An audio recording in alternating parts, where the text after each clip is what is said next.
কোরআন শরীফের সূরা আরাফের মধ্যে একটা আয়াত শুধু আপনাদেরকে শোনাই। যখন জান্নাতীদেরকে আল্লাহ নিয়ামত দিবেন, অসংখ্য নাজ নিয়ামত তারা ভোগ করবে, ওদিক থেকে জাহান্নামীরা শুধু কষ্ট আর কষ্ট, জাহান্নামের আগুন আর আগুন। তাদের ক্ষুধার প্রচন্ড এত বেশি হবে যে ক্ষুধায় কলিজা ফেটে যাবে, এক ফোঁটা পানিও খাওয়ার জন্য পাবে না। ওই আয়াতের মধ্যে আল্লাহ তাআলা বলতেছেন, এই কঠিন মুহূর্তে আল্লাহ তাআলা জাহান্নামীদেরকে সুযোগ দিবেন জান্নাতীদেরকে দেখার জন্য। বিষয়টা কি অনেক সময় হয় যে আপনি যখন আরেকজনের অনেক ভালো কিছু না দেখেন, নিজের কষ্টে থাকলেও কষ্টটা লাগে না, মানে আপনি কষ্টে আছেন, আর অন্যরা যে আপনার বন্ধু বান্ধব যে অনেক ভালো আছে, আপনি যদি না দেখেন অনুভব করবেন না, মনে করবেন ভালো আছে, চলতেছে, সমস্যা নেই।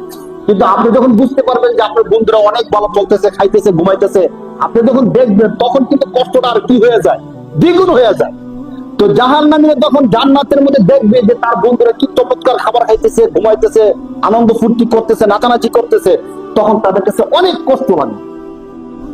শুধু ওই কষ্ট আলাদা, ক্ষুধার কষ্টে তখন তারা কি করবে দেখেন, জান্নাতীদেরকে লক্ষ্য করে বলবে, ওয়ানাদা আসহাবুন নারি আসহাবাল জান্নাতি আন আফিদু আলাইনা মিনাল মা আও মিম্মা রাযাকাকুমুল্লাহ।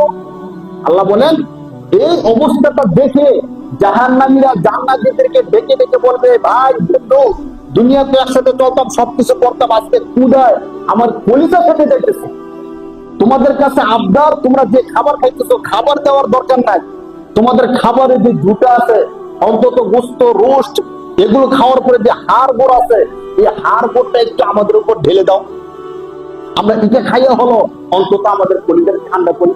জান্নাতি যারা আছে তারা জান্নাতীদেরকে ডেকে ডেকে বলবে, এই কাজটা আমাদের করো, আন আফিদু আলাইনা মিনাল মা, তোমাদের খাবার দাবার, গোস্ত, পোলাও, রোস্ট দেওয়ার দরকার নাই, একটু পানি আমাদের উপর ছিটিয়ে দাও, আমরা একটু শান্ত হই, ঠান্ডা হই। কোরআন আয়াত সূরা আরাফের মধ্যে ৮ নম্বর পারার ১৫ নম্বর পৃষ্ঠার মধ্যে আল্লাহ তাআলা বলতেছেন, কোন কোন মুফাসসির বলেন তাদের এই দৃশ্য দেখে জান্নাতীদের একটু মায়া লেগেছে, যারে তারা তো খাবার খুঁজতেছে না, এত কষ্ট করতেছে, দুনিয়াতে একসাথে চলছি, একটু পানি দেই না, সমস্যা কি? কিন্তু আল্লাহ তাআলা তখন সাথে সাথে জান্নাতীদেরকে বলে দিলেন, সাবধান, খাবার দূরে থাক, তোমাদের জুটা পর্যন্ত জাহান্নামীদের জন্য হারাম করে দেওয়া হয়েছে বলে নাও।